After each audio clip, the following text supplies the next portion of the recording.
that actually, no. The president wait. At least it is not yet. He told them they must support Honorable Raila Odinga. And I think he was very right. That is speculative in my view, because no communication has come to that effect. I've just read it in social media, and people were purporting to know the details of what was discussed. I saw some 11 points listed. I think that must have come from Itumbi. Yeah? No, it must have come from the Hustler Intelligence Bureau. Yeah. It's a very credible. I wonder who among the seven. I wonder who among the seven gave that feed. But anyway, the point is that the president has not come out as at now to announce who he is likely to support for 2022. We are just speculating and reading body language, etc. Secondly, he has given examples of ANC and other parties. These are established political parties. Jubilee hasn't reached that level. Thirdly, it is also being argued elsewhere that it is the deputy president who ran away from the president.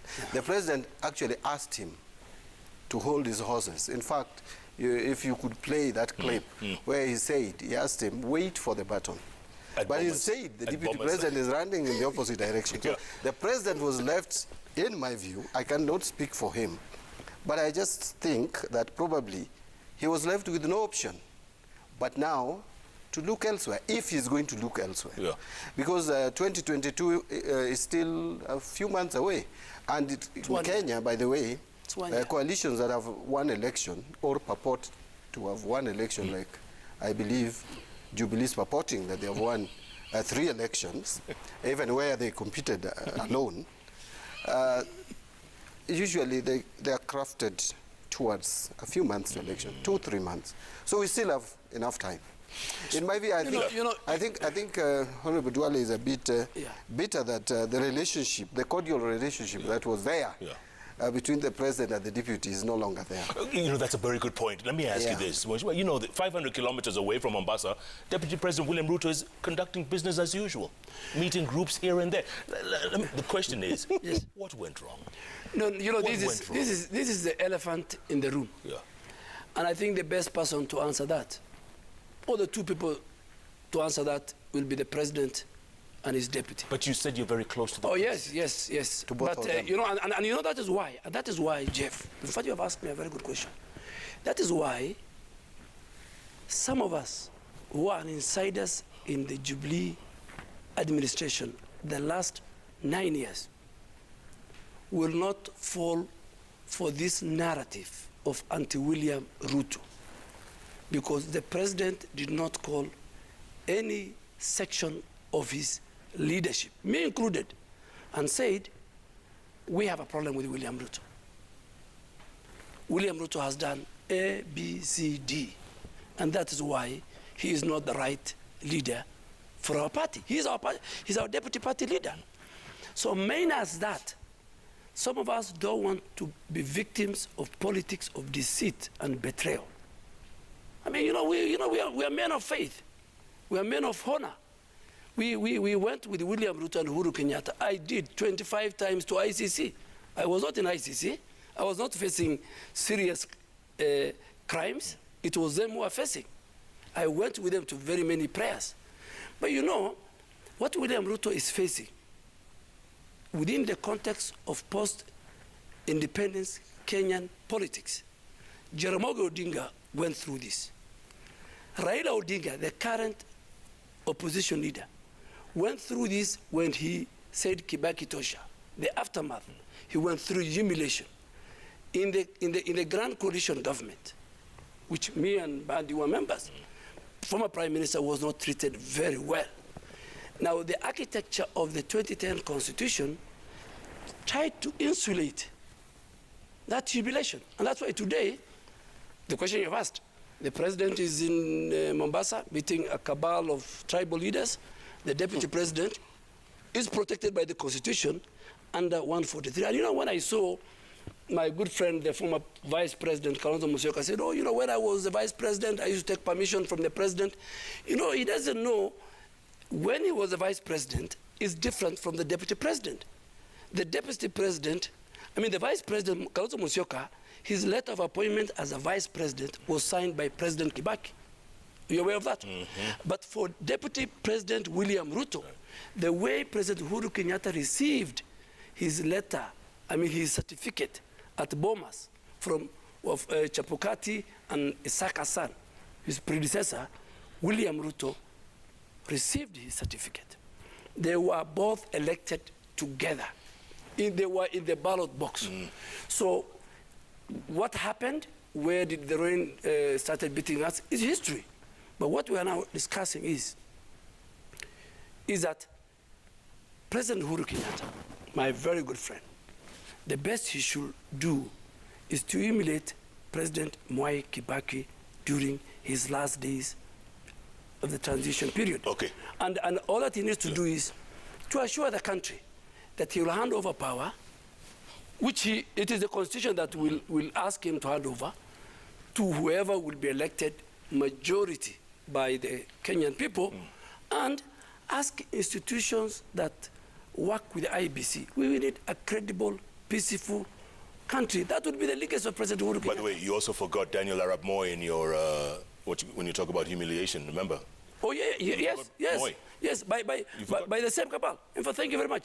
And that's why I'm telling you, if you read President Kenyatta's time, they were the Mbiu Koinanges, very powerful people, who were called the deep state. Yeah. President Moi, you had you had Nicholas Biwott, the late Nicholas Biwott. You had ZK Chariot. You come to the NAC. You had the Murungarus and the Kraitus, and the Dev Mangi.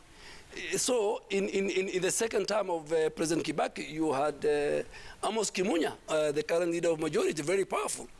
In our first government, you had Waikuru and the cabal, and now you have another team. So I really want to ask public servants who are bestowed by, or been given responsibility by the Constitution, they should see the country bigger than fighting, humiliating both the office and the character of the holder of the deputy president. Much more, it begs the question. Obviously, a lot of people say, you know what, that relationship that Mheshimiwa Duale just talked about was ruined by the handshake. That's what some people say. No. That's what they say. I think, Jeff, you've heard of this word, you know about it, benchmarking. Kenyans talk about it all the time, including our MCS. I think the mistake we did, we should have taken the deputy president for benchmarking, maybe in the United States of America, to see how Biden worked with Obama and how, even in the Trump administration, the vice president, who is a running mate and a joint ticket with the president, how they work. There can't be co-presidency in our country. There's no co-president. The president must just be one. And I think that is the origin of the problem between the president and the deputy. Let's talk about the handshake. But I can't really place it because the two of them have the answers. But handshake, how did handshake ruin the relationship if it was strong? It's not possible for handshake to ruin a strong relationship. Handshake found a weak relationship. And I think, if you ask me, I think the president just decided to survive with this deputy in the first term. We are aware that there are issues around the deputy president bragging how he's the one running the government. And maybe the president was not happy with that. And we are not confronting that, or they are not confronting that, because I'm not supposed to confront that. It's in fact, it's not Jubilee. It cannot be that immediately after election, the second election, when now the president knows he's not going to run again, that there would be issues. Those issues were there. But because you want to get a second term, you play them down. And then you play it down, but when the time comes now, you move your direction. Remember, Jeff, when the president started talking about fighting corruption, it is debatable. There are people who think he was not serious about it. Some people think he was serious about it. The deputy president came out and contradicted him on a number of occasions. How do you work with a deputy president who keeps on contradicting you? Even on the handshake, by the way, the deputy president did not embrace it from day one. He did not embrace it. So anything that the president was doing in his second term, the deputy president was contradicting. He was running ahead of his time. If you want to succeed someone and you want to inherit the entire machinery, including the voting bloc, you need to play your cards right. And I don't think the deputy president it is play his cards right. Jeff, it's very interesting. Yeah. Very interesting that a member and the leader of minority has the audacity to lecture Jubilee and its leadership. He's the leader of the opposition. Yes, he is. On how we should run, how the president should behave with his deputy, how we were in first term, how the president just wanted to use the deputy president. But let me tell you, I was one of the people within Jubilee who embraced the handshake. Okay? But the deputy president didn't. No, let me finish. Yes. But he didn't. No. The deputy president and many of us in Jubilee didn't embrace it. They were very skeptical. And I think now they have been vindicated. How so? They were vindicated because the end result, the process of the famous handshake, is ending up in Mombasa with a group of tribal leaders on how to organize them in order to seize power in the next general election. Why is it tribal? Why is it tribal? Let me tell you. People were skeptical in that we have no problem with the handshake. We have no problem with peace. But are we sure that this handshake has other objectives? And I was one of the persons who say, no, you guys, let's wait and see. But Jeff, we are fairly intelligent. We went to school, we got C+, B, some of us. So we read, and we have been in the corridors of politics the last 14 years. I mean, with the Honorable Mbadi. We know when games are being played. And you think there's a game being played here? The game, the handshake led to the total isolation, humiliation of and disrespect of the character and the office of the deputy president. It expanded to anybody who believes in his philosophy, to anybody under the sun who's friend. I am a victim. I mean, I was one of the top leadership of the Jubilee administration. I left, or whether I was removed as a leader of majority, on a single premise that these are perceived friends. So all these, and secondly, you're saying that's not true? No. Come on, let me bring much more. The handshake brought peace, if anything. You have to admit. That is true. And the nerves and the tensions. Actually, Jeff. But Jeff, let me tell you. If we can go back to where we were just before handshake, you would agree with me that we were almost losing this country. Yeah. So there was need for handshake. How? We're almost losing the country. How are we losing the country? I don't know whether we have forgotten very fast. There was an election. That after that election, there were controversies around it. No, there was a fake swearing. Anyway, let me put my point. Duale believes that there was no problem. Yes. I believe there was a problem, and I think many Kenyans know there was a problem, and so there was handshake. In fact, Kenyans were calling for the two leaders to leave as statesmen and come out and shake hands. I remember even on your bench here, some Kenyans called for the two of them to shake hands. But look, Jeff, I have not said that the president was using the DP to get second term. But even if it were you are the president, and you're facing a formidable competition and a formidable opposition, and you have a deputy whom you are not very comfortable with, you can accommodate him for the time being. But listen, if Duale was also fair to the president, Honorable Duale, my friend, was fair to the president, can he remember that people like Sudi kept for a very long time were abusing the president, chest thumping and calling the president names, and the DP did not reprimand them. And so, but the president's side, I remember even Munjiri, who was really a strong supporter of the president, kept on saying the problem he has with the DP is that he's campaigning early. So now, look at those two scenarios. The bottom line is the DP also felt that the president had no option, had to work with him, The president could not go anywhere, and so he could treat him the way he wanted. And that is not how to treat someone who still has powers. No, I think that's someone who is still the president of a country. And so I don't think they should even lament. No, Jeff. They should pick Let's not the have pieces a discussion on... and move on. Yeah. By the way, the other day... Jeff, just a minute. Yeah. You know, when you talk about Oscar Sudi and many, those kind of characters or leaders are in every formation. They're in ODM. But it's close to let me finish. Your same party. No, let me finish. Let me finish. Yes. Even in his own party. Nobody abuses the leadership. No. You would never think of doing that in ODM. Let me tell you, Jeff. I was among the people who were the founder members of ODM. And that's why even I had to leave it in 2009. ODM is a cult.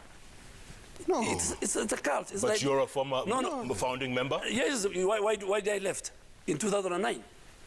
Yeah, ODM is a cult. Nobody can speak. It's like the Catholic Church, the Pope. It has structures. But Jubilee is a very democratic party. I condone the likes of both sides, from the president side and the deputy side, those who use vulgar language, those who utter unpalatable words. But those are found in every political formation in the country. But when you lack respect for your head of state or head of party... Let me tell you, when you are a leader and you are a member of parliament, that's why you carry the title honorable. You know, it's not Jeff to tell you how to behave. The moment you carry the title honorable, you must behave it. He's a leader of majority. A minority. I'm the ranking member. Even today in the House, you'll find different types of people. That is within the political space. And I think it's upon the people of Kenya. If you start from the 10th parliament, 9th parliament, 10th parliament, in fact, our standards in terms of the kind of leaders we elect, and this is the blame goes to the voters, is going down. I condone, you know, whether it is Minor Commander, whether it is Wambugu, whether it is Karini Kega, whether it's Oscar Sudi, whether it's Gladys Wanga and Millie Odhiambo during the days when they were abusing President Uhuru Kenyatta in our first term. I mean, ODM said, Babu Owino, they said the most palatable words against the president. So whether you are in the opposition or whether you are in the ruling party, you are under obligation to respect the office and the person of the presidency. It's a symbol of unity. Chairman, but you see, my argument, Jeff, actually he called ODM a cult. You cannot easily leave a cult and leave. So you would be dead by now.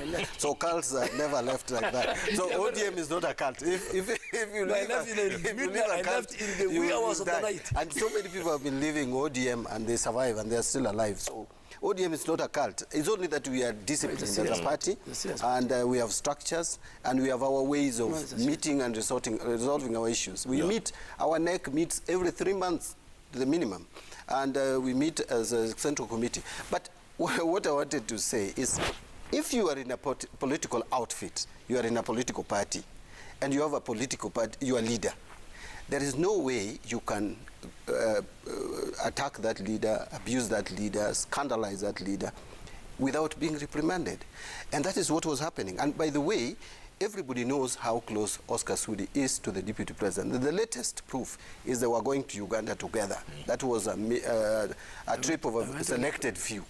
So someone who is very close to you, who moves around with you, who probably has some of your secrets, coming out to abuse someone you deputize, and without reprimand, that exposes you. How then do you expect that same person to support you in your quest for leadership? If before you get into leadership, already you are demonstrating that you have no respect, no regard to that person. So you scare the person you expect to give you the support. All right, let's switch. And I think there are many examples we would give if there was time. I want to switch gears now. There's talk of a cabinet reshuffle. It's a year to the elections. That's what we're hearing. Well, I'm also hearing.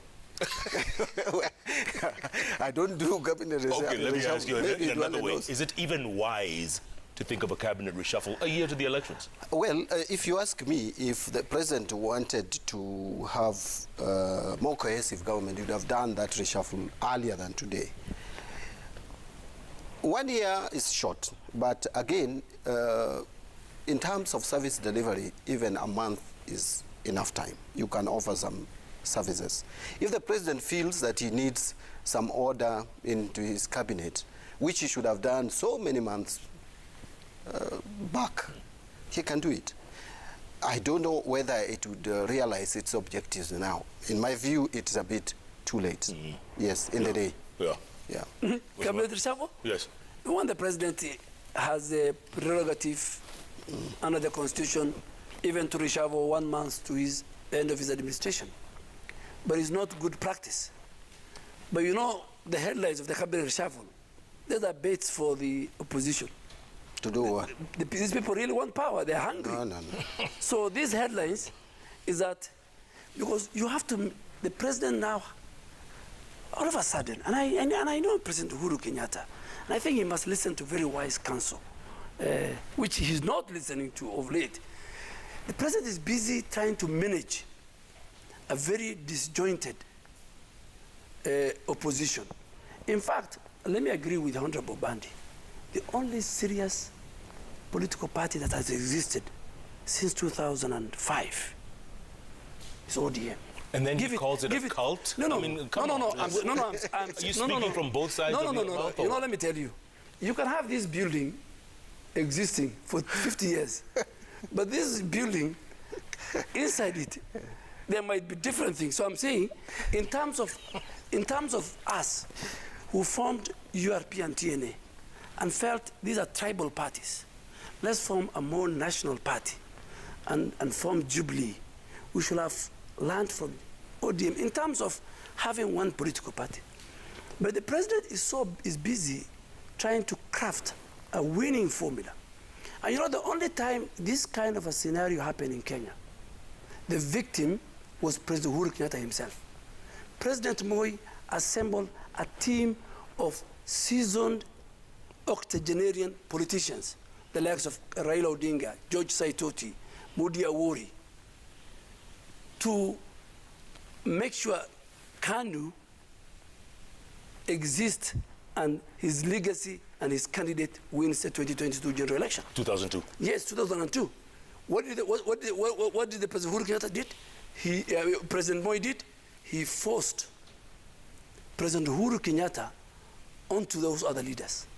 They walked out of KANU en masse one day, crossed from Serena to Uhuru Park and endorsed Kibaki.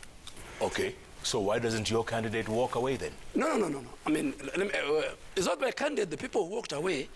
Why are we walking away? We have, within the Jubilee party, in fact, we just shifted to the only coalition party within Jubilee, which is